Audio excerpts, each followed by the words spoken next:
Let me put something into perspective. This is all you can see. Now can you play this, this, and this? Just because a man lacks the use of his eyes doesn't mean he lacks vision. This is Stevie Wonder, the most influential artist of all time. But can you believe his first contract was almost canceled? And do you know how he lost his sight?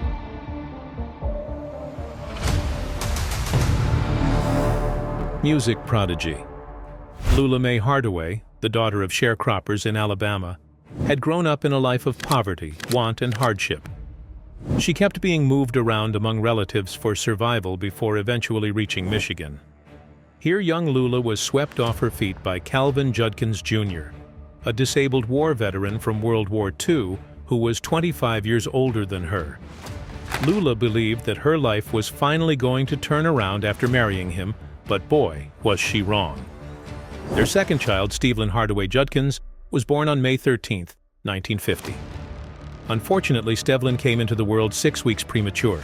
His frail constitution, along with the oxygen-rich atmosphere in the hospital incubator, resulted in a rare disease that halts eye growth and often causes the retinas to detach, which left him blind forever. Calvin was a decent husband in the beginning, but after the birth of their 2 children, he sank deeper into a life of drinking and indulgence. According to Lula's autobiography, Calvin drank, abused her, and even forced her into prostitution. When Stevlin was 4, Lula divorced Judkins and fled with the children to Detroit, where she had to start her life all over again. It was in Detroit that little Stevlin fell in love with the sound of music in Whitestone Baptist Church, where he started to sing in the choir and became a soloist at the age of 8. Stevlin had perfect pitch, and everyone around him recognized his talent in music. He had taught himself how to play the drums at age 3 and the harmonica at 6. And by the time he was 10, he was also playing the piano and the bass. His neighbor Margaret Terry recalls that she noticed him playing the piano mostly with just one finger. She decided to teach him how to use both hands and make it sound better. Playing more than one note at a time opened a door of possibilities for young Stevlin. After that, all he wanted to do was music. He formed a duo with Margaret's brother John Glover, calling themselves Stevie and John. With Stevie on lead vocals and bongos and John on guitar, they would play on street corners and take up small gigs at parties and dances. Stevie and John had one more friend, Gerald White. Although Gerald did not have the talent for any instrument or singing, he had one very important connection that he felt could help little Stevie. His elder brother was Ronnie White, the founder of the band The Miracles. Gerald convinced Ronnie to check out his friend's talent and try to help him out. In 1961, when Stevlin was just 11, he sang one of his songs to Ronnie, who was so impressed that he brought him to the attention of Berry Gordy, founder of Motown Records. After an audition at the Motown office in Detroit, Gordy wasted no time signing up the youngster to Motown's Tamla label. Stevlin was assigned to work with producer Clarence Paul, who suggested the name Little Stevie Wonder, while remarking, "We just can't keep introducing him as the 8th wonder of the world." At this time, Stevie's legal name was also changed to Stevlin Hardaway Morris, taking an old family surname. Because of Wonder's age, the label had drawn up a rolling 5-year contract in which all royalties would be held in a trust fund until Stevie Wonder was 21. He and his mother would be paid a weekly stipend to cover all their expenses. Plus, Motown helped out as much as they could with Wonder's education. A private tutor was provided whenever he was traveling. The label financed his schooling from elementary school in Detroit to enrolling him in the Michigan School for the Blind in Lansing, Michigan. Early failures. Stevie Wonder was put in the care of Clarence Paul, who became his mentor, producer, and occasionally co-writer. For a year they worked together on sharpening Stevie's skills in performing as well as composition. Paul felt that Wonder was now ready for his solo single debut in the summer of 1962. Mother Thank You was recorded for release as a single, but Berry Gordy intervened and replaced it with his own song, I Call It Pretty Music, but the old people call it the blues. It almost broke into the Billboard 100, spending 1 week in August at the 101 spot. 2 follow-up singles and 2 albums later, Stevie Wonder still met with very little to no success. His first album, Tribute to Uncle Ray, mainly consisted of covers of Ray Charles's songs. But the next, The Jazz Soul of Little Stevie, was an instrumental album consisting of Clarence Paul's compositions, of which 2 songs were co-written by Little Stevie under Paul's guidance. Stevie was growing tremendously as an artist, but his songs failed to garner public attention. At the end of 1962, when Wonder was 12 years old, Motown executives decided to add him as part of the Motortown Revue, touring the Chitlin circuit of theaters across America that accepted black artists. The Motortown Revue was a package concert tour deal of Motown artists in the 1960s, featuring Smokey Robinson and the Miracles, Mary Wells, the Marvelettes, Barrett Strong, and the Contours as headlining acts. The Motown executives believed that Stevie needed publicity at these live tours by playing alongside the big names, as well as the chance to learn and improve his skills from other famed and talented musicians.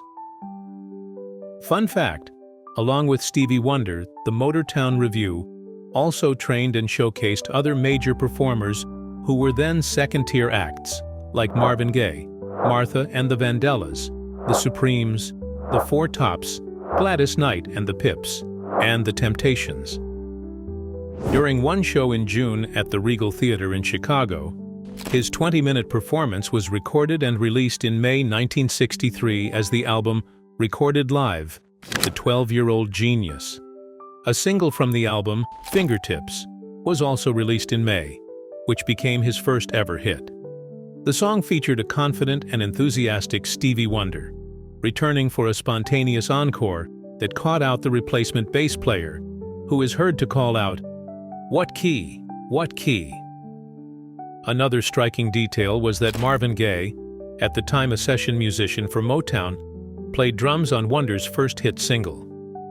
It was a #1 hit on the Billboard Hot 100 when Wonder was just 13, making him the youngest artist ever to top the charts. The single was also simultaneously #1 on the R&B chart. Unfortunately, however, his next few recordings failed to deliver. Stevie had hit puberty, and his voice was changing as he got older. He had not been as popular as a kid star as they had planned. And now, they would have to start from scratch with a changed voice to make him a teen idol. It did not feel like it was worth it to some of the Motown executives, including Berry Gordy, who was considering canceling his recording contract. At this time, Sylvia Moy was a record producer and songwriter at Motown, but she had been urged to prioritize her songwriting because the company was short of material for its artists. After hearing that Gordy was about to drop Stevie Wonder from the label, she approached Gordy and asked, "If I could come up with a hit for Stevie, would you reconsider?" A second chance. The Little was dropped from his name, and Sylvia Moy took the place of Stevie Wonder's mentor. The results were quick.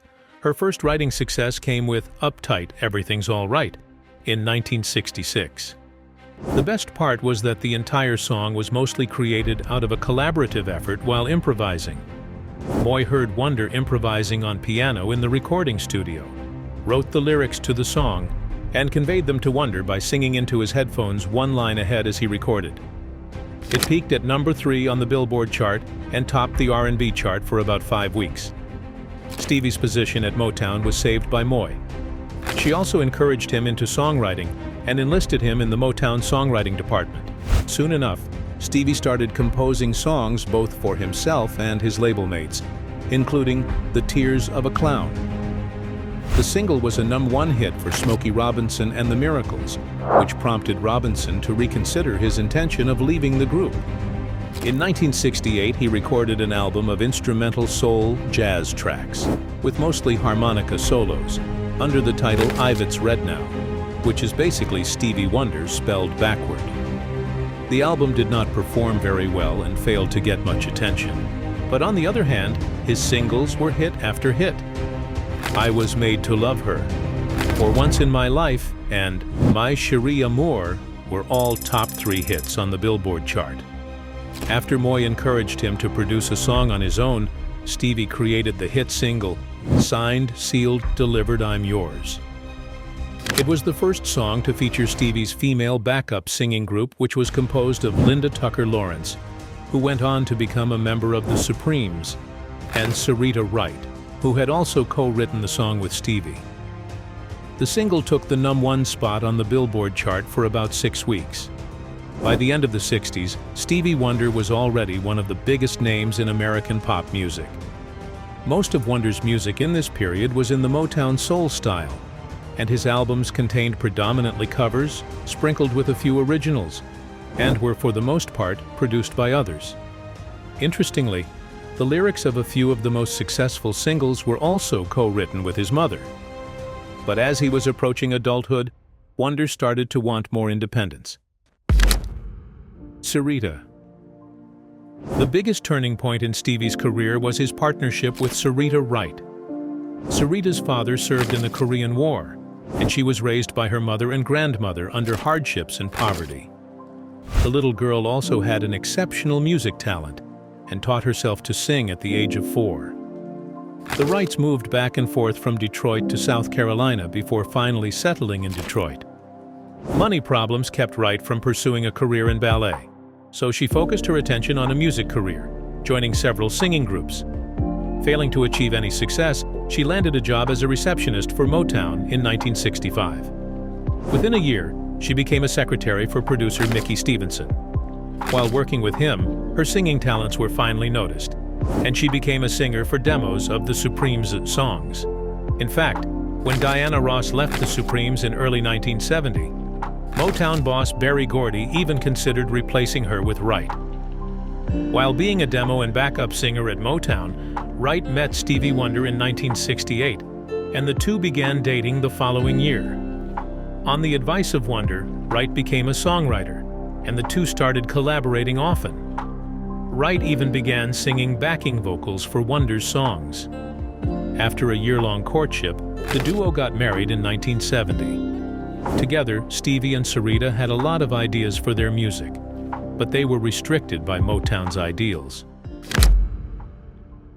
The Classic Era. Motown had, until this point, almost full control of Wonder's output, so he reminded the company that he contractually had the right to void his contract when he reached 21. Fearing to lose him, Motown loosened the reins, and Wonder took the opportunity to release an album of songs written by him and Wright. Wonder composing the music and Wright helping with the lyrics. Their album, Where I'm Coming From, released in April of 1971, is a radical departure from the Motown sound of his earlier albums. Some consider the album the beginning of his classic period, as it introduces some of the sounds and concepts he'd soon be exploring in depth.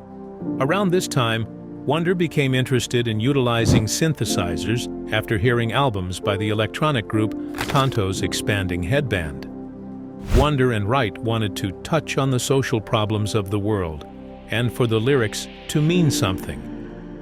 Marvin Gaye released What's Going On around the same time, another album that tried to make a cohesive statement and stretch the boundaries of the soul genre. Many suggest that Wonder was influenced by Gaye in this respect. Around this time, Wonder and Wright also co-wrote and produced a big hit for the Spinners called It's a Shame, which no doubt increased the leverage he had with Motown when negotiating his new contract.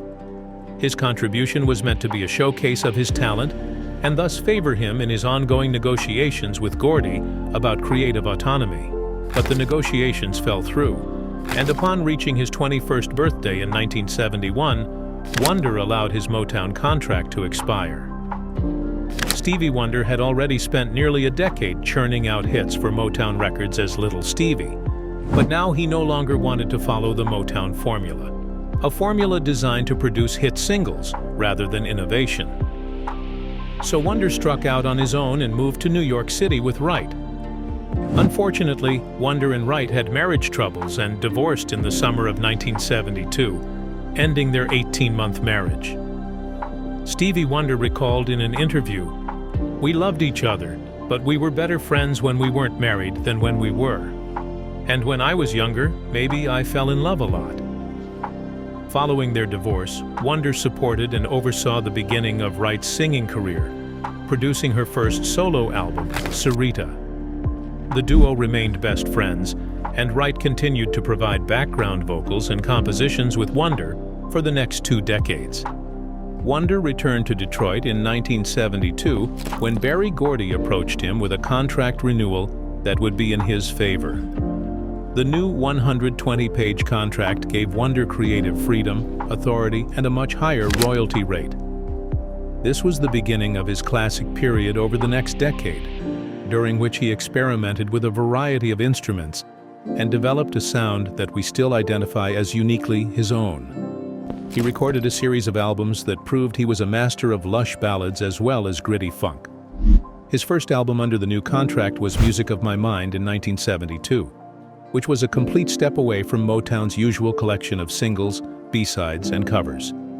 Music of My Mind was a full-length artistic statement with songs flowing together thematically. Wonder's lyrics dealt with social, political, and mystical themes, as well as the standard romantic ones, while musically, he began exploring overdubbing and recording most of the instrumental parts himself. Starting from this album, Wonder began experimenting with a variety of genres: soul, funk, Latin, jazz rock, rhythm and blues, rock, Broadway, timpani-style pop, jazz, reggae, and African music. The album marked the beginning of a long collaboration with Stevie's electric music inspiration, Tonto's expanding headband, and with lyricist Yvonne Wright. Stevie was now just one step away from his biggest success, 1972's Talking Book. The album crystallized Wonder's talent as a singer, writer, and producer. He proved he could write grooves to keep you on the dance floor and yet make you think about social problems. And at the same time, he could just melt your heart. Talking Book is arguably the first album on which Wonder fully realized his musical vision. And it contains several hit songs like the all-time classic Superstition. Superstition was one of the biggest hits from the album, but it was originally intended for someone else. Wonder wrote it for his friend, guitarist Jeff Beck, in the early 1970s. But Motown had Berry Gordy convince Wonder to record it himself. And thank God he did, because he created a sound people had never heard before. According to music critic Tom Moon, it was the first time audiences heard a lot of clavinet, a 5-octave electronic instrument similar to an electric piano. Moon stated, "When you hear that clavinet intro to Superstition, what you're hearing is someone who is interacting with an instrument and figuring out how to make it sound like him. No one else plays the clavinet like Stevie Wonder does. He made it speak." In August 1973, Stevie Wonder was on tour in North Carolina. On the way to his next show, his car hit the back of a truck. He was rushed to the hospital, but he was unresponsive. After 4 days, he regained consciousness, but he had partially lost his sense of smell and temporarily lost his ability to taste. Despite his doctors urging him to refrain from performing, Stevie performed for charity. It took him nearly a year to fully recover, and noticeable changes appeared in his next albums. As people often say, a close call with death changes a lot of people. Stevie began releasing songs with a more somber tone, addressing themes like reincarnation and mortality. While he had a magical way with music and his voice, it was his ability to write relatable songs about social problems and situations that made people love him. The 5 years of Stevie's classic period saw him produce hit single after hit album and go on tours worldwide. Wonder won 2 consecutive Grammy Awards, in 1974 for Inner Visions and in 1975 for Fulfillingness's first finale. Ultimately, in 1976, when Paul Simon won the Album of the Year Grammy, he stated, "I'd like to thank Stevie Wonder, who didn't make an album this year." Wonder did not release an album in 1976. Perhaps he did want to give someone else a chance to win an Album of the Year Grammy as well, but the main reason was that he was already working on his next album. This was to be his magnum opus, Songs in the Key of Life. It took 2 years to make, featured 120 musicians, and apparently 200 songs were floating around at one point in various stages of completion. 21 of them appeared on the double album. The resulting album went straight to #1 in the US and stayed there for a record-breaking 14 weeks. The album won 3 Grammy Awards, including Album of the Year, and Wonder himself received the Best Producer of the Year award for his efforts. The album came in at #4 in Rolling Stone's 500 Best Albums of All Time list in September 2020. Sir Elton John simply called it the best album ever made. Many musicians and music critics all over the world agreed. Later years. After his classic era, Wonder did not release another album until 1979. He made a comeback with the largely instrumental Journey Through the Secret Life of Plants, another double album. This was actually the soundtrack to a documentary called, well, The Secret Life of Plants. The new age of Stevie Wonder saw him achieving immense commercial success while producing records for many talented artists, including Paul McCartney, Michael Jackson, Dr. Dre, Snoop Dogg, Andrea Bocelli, Gloria Estefan, Cyndi Lauper, Drake, Barbra Streisand, Mark Ronson, Babyface, Prince, Ariana Grande, Travis Scott, and many more. Stevie's family life was also a happy one. Even though his first love was short-lived, Stevie went on to get married 2 more times. And in total, he had 9 children with 5 women. His first daughter, Aisha Morris, was born in February 1975. After Aisha was born, Wonder said, "She was the one thing that I needed in my life and my music for a long time." Aisha was the inspiration for Wonder's hit single, Isn't She Lovely? She is now a singer who has toured with her father and accompanied him on recordings, including his 2005 album, A Time to Love. At the dawn of the 21st century, he turned his attention to being an activist for many social causes. He became a prominent figure for many social awareness and aid campaigns all over the world. In fact, after his years of work on African issues and trying to unite people of African descent, he was awarded the citizenship of Ghana on his 74th birthday. It is impossible not to like or admire Stevie Wonder. Throughout his 63-year career, Wonder has released 101 singles and 23 studio albums, sold over 100 million records, and received a stunning 25 Grammy Awards. Today, Stevie Wonder is regarded as one of the most influential artists of the 20th century, and has been a huge influence on everyone from Michael Jackson to Kanye West. At the age of 74, Stevie Wonder still knows how to make great music, and everyone is looking forward to his next big hit.